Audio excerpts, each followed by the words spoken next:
இன்றைய தினம் மன்னார் மாவட்டத்திலே காணப்படுகின்ற பல்வேறு வகையான பிரச்சனைகள், அதே போன்று அண்மையிலே நேற்று முன்தினம் கூட இந்திய மீனவர்கள் இலங்கை எல்லையை கடந்து எமது இலங்கை துறை வரைக்கும், அதாவது மீனவர்கள் மீன்பிடிக்கும் இடம் வரைக்கும் வந்த விடயங்களை நான் இந்த ஊடக வாயிலாக உரிய தரப்புக்கு தெரிவிப்பதற்காக இந்த ஊடக சந்திப்பை ஏற்பாடு செய்திருக்கின்றேன். குறிப்பாக அந்த சட்டவிரோத மீன்பிடி முறைகள், இது தொடர்பாக பல விடயங்கள் மன்னார் மாவட்டத்திலும் வடக்கிலே காணப்பட்டாலும் மன்னார் மாவட்டத்திலே தொடர்ச்சியாக இது காணப்படுகின்றது. நான் சொல்லக்கூடிய விடயம் என்னவென்றால், 2009 விடுதலை புலிகளின் நிர்வாக கால பகுதிகளிலே இந்த தொழில் முறைகள் அனைத்தும் தடுக்கப்பட்டிருந்தன. குறிப்பாக இலங்கை மீனவர்கள், குறிப்பாக வடபகுதி மீனவர்கள் குறிப்பிட்ட தூரம் கடலுக்கு சென்று மீன் பிடிக்கக்கூடிய அனுமதியைத்தான் கடற்படையும் வழங்கியிருந்தது. இருந்த போதிலும் அந்த பகுதிகளிலே அவர்களின் வாழ்வாதாரத்துக்கு தேவையான அனைத்து கடல் உணவுகளையும் அறுவடை செய்து அதனூடாக கிடைக்கின்ற வருமானத்தை கொண்டு தங்கள் வாழ்வாதாரத்தை அன்றைய காலப்பகுதியில் அவர்கள் செய்து வந்தார்கள். 2009க்கு பின்னர், யுத்தம் நிறைவுக்கு பின்னர் படிப்படியாக அரசாங்கம் வேண்டிய தூரம் சென்று கடலில் நீங்கள் மீன் பிடிக்கலாம் என்று அந்த சூனிய பிரதேசங்களை அகற்றின பிறகு இந்த தடை செய்யப்பட்ட மீன்பிடி முறைகள் எல்லை தாண்டியதாக இருக்கின்றது. அதாவது வரையறுத்ததுக்கு அப்பாலே இப்போது செயற்பட்டு வருகிறது. டைனமேட்டாக இருக்கட்டும், சுருக்கு வலையாக இருக்கட்டும், ரோலராக உடுப்படைகளாக இருக்கட்டும், அதே போன்று ஏனைய பல விடயங்கள், தங்கூசி கொண்டு தொழில் பிடிக்கும் முறைகள், அவ்வாறான 14 வகையான தடை செய்யப்பட்ட தொழில் முறைகளும் இப்போது இந்த வடக்கு கடற்பரப்பிலையும் அதே போன்று மன்னார் மாவட்டத்திலையும் பெருவாரியாக பெருகி இருக்கின்றது. இதை நாங்கள் தடுப்பதற்கும் எவ்வளவு முயற்சி எடுத்தாலும் மன்னார் மாவட்டத்திலே எங்களுக்குள்ளே பதிவு செய்யப்பட்டிருக்கின்ற பல மீன்பிடி கிராமங்கள் தோறுமே இந்த தடை செய்யப்பட்ட தொழில்களை தங்களது வாழ்வாதாரம் என்று கூறிக்கொண்டு செய்து வருகின்றார்கள். நாங்கள் கிராமங்களை குறிப்பிடாவிட்டாலும் உண்மையிலேயே யார் யார் என்ன தொழில் செய்கிறார்கள் அந்தந்த கிராமங்களுக்கு தெரியும். எனவே இதிலே நான் குறிப்பிட்டு யாரையும் குற்றம் சொல்லவோ அல்லது இந்த விடயத்தில் ஒருவரை குறிப்பிடவோ நான் இந்த ஊடக சந்திப்பை செய்யவில்லை. இந்த தொழில்கள் நாங்கள் தலைவர்கள் பல்வேறான கூட்டங்களில் பங்கு பெற்றுகின்றோம், பல மாகாண கூட்டங்களிலும் நாங்கள் பங்கு பெற்றுவோம். ஆனால் குறிப்பாக மன்னார் மாவட்டம் தொடர்ந்து பேசும்போது எங்களுக்கு சில விடயங்களை அங்கு பேசும்போது நாங்கள் தடுப்பதா அல்லது மௌனமாக இருப்பதா என்ற கேள்வியும் எழுகின்றது. இந்த தடை செய்யப்பட்ட தொழில்கள் நிறுத்தப்பட வேண்டும் என்று பல்வேறு கட்டங்களில் பல்வேறு விதமான போராட்டங்களாக இருக்கட்டும் அல்லது பல்வேறு அரசியல் தரப்புகளை சந்தித்து நாங்கள் மனு கொடுத்த விடயங்கள் போன்ற பல விடயங்கள், பேசிய விடயங்களாக நிறைய இருக்கின்றன. ஆனால் அவை அனைத்தும் பலனற்று. இன்று வரை நாங்கள் 2009 எப்போது கலைத்து துவங்கினோம் இந்த விடயத்தை, அப்போதிலிருந்து இன்று வரைக்கும் அந்த விடயத்தை தான் கைத்துக் கொண்டிருக்கின்றோம். எனவே ஒரு விடயமும் தீர்ந்ததாக இல்லை. பல அரசுகள் வந்து போயின. தற்போது கூட புதிய கடற்தொழில் அமைச்சர் பல்வேறான கருத்துக்களை கூறுகின்றார்.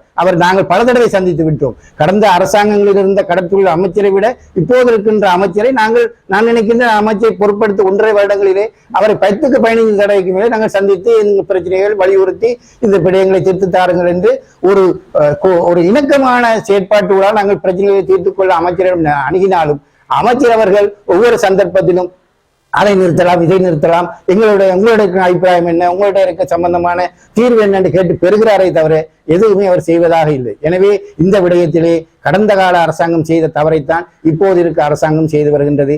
எந்த சட்டவிரோத மீன்பிடியும் இந்த நின்றதவாடி இல்லை. குறிப்பாக உள்ளூர் இழுவைப்படகு தொடர்பாக 2020 புத்தளத்திலே ஒரு வழக்கு ஒன்று தாக்கல் செய்யப்பட்டு சமூக கடல் சூழல் சார்ந்த ஒரு அமைப்பினால் அங்கு வழக்கு தாக்கல் பட்டு 23 பேராக அந்த வழக்கு போனது. ஆனால் இறுதியிலே அந்த 23 பேரும் நாங்கள் அவ்வாறான தொழிலை செய்யவில்லை என்று சொன்னார்கள். திணைக்களம் நாங்கள் அவ்வாறான தொழிலுக்கு அனுமதி வழங்கவில்லை என்று சொன்னார்கள். நீதிமன்றம் சொல்லிவிட்டது அது அவ்வாறான தொழில் செய்யவில்லை தானே, திருமணத்துக்கு அதுக்கு ஒரு வழக்கு. எனவே அந்த வழக்கு அப்படியே கைவிடப்பட்டது. அதே போன்றுதான் அண்மையிலே 2024 மேன்முறையீட்டு நீதிமன்றத்தில் யாழ்ப்பாணத்தை சார்ந்தவர்கள், நெடுந்தீவை சார்ந்தவர்கள் வழக்கு ஒன்றை பதிவு செய்கிறார்கள். அந்த வழக்கிலும் சொல்லப்படுகின்றது, அந்த குறிப்பிட்ட தொழிலை செய்கின்ற நபரை அடையாளப்படுத்தி அவருக்கு எதிராக நீங்கள் குற்றப்பத்திரிகை தாக்கல் செய்து இந்த வழக்கை அவரோடு நீங்கள் யார் யார் செய்தார்களோ அவர் சம்பந்தமான தரவுகளையும் தந்தால்தான் இதை நிறுத்தலாம் என்ற நீதிமன்றம் தனது நியாயத்திற்கு உட்பட்ட விடயங்களை கூறுகின்றது. உண்மையிலேயே சட்டம் இயற்றப்படுகிறது நாடாளுமன்றத்திலே. அதுக்கு பெரும்பான்மையான நாடாளுமன்ற உறுப்பினர் வாக்குகளை அளித்து அந்த சட்டத்தை நிறைவேற்றுகின்றார்கள். வர்த்தமானி ஊடாக பிரசுரிக்கப்படுகின்றது. பல 2017 இருக்கட்டும், 2018 இருக்கட்டும், அவ்வாறான பல மீன்பிடி சட்டங்களை கடந்த அரசு நாங்கள் நிறைவேற்றியிருந்தோம் எங்களுடைய வேண்டுகோளுக்கு. ஆனால் அவை அனைத்துமே கிடப்பிலே தான் இருக்கின்றது.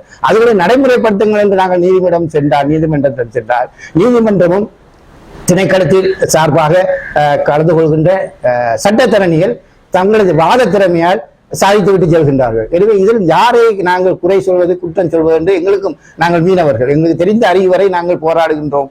எங்களுக்கு உதவுவதற்கு யாரும் இல்லை. தன்மையிலே பார்க்கின்றோம், பல தலைவர்கள் தமிழகம் செல்கின்றார்கள், இந்திய தரப்பு சம்பந்தமாக நிறைய பேசுகின்றார்கள். ஆனால் எதுவுமே இந்த வடக்கில் இருக்கின்ற மீனவர்கள் எந்த பலனும் அடையாத வகையில் இது நிச்சயமாக வடக்கு மீனவர்கள் கைவிட்ட சமூகமாக மாறப்போகின்றார்கள். எங்களது கிராம மீனவர்களும் தங்களது தொழிலை நியாயப்படுத்துவதற்காக ஒவ்வொரு தொழில் முறையையும் தங்கள் கிராமத்திலே செய்து கொண்டு இதை நியாயப்படுத்தி கொண்டிருக்கின்றார்கள். நிச்சயமாக அவர்களோடு இந்த பிரச்சனை அவர்களோடு முடியும். எதிர்கால சந்ததிக்கு கடல் நீரை சுத்திகரித்து குடிநீராக திட்டம் என்றால் அவர்கள் நடைமுறைப்படுத்தலாம் என்பது எனது கருத்தாகும். சொல்லலாம். அதாவது நாங்கள் வடக்கை பிரகடனப்படுத்துகின்றோம், அதே போன்று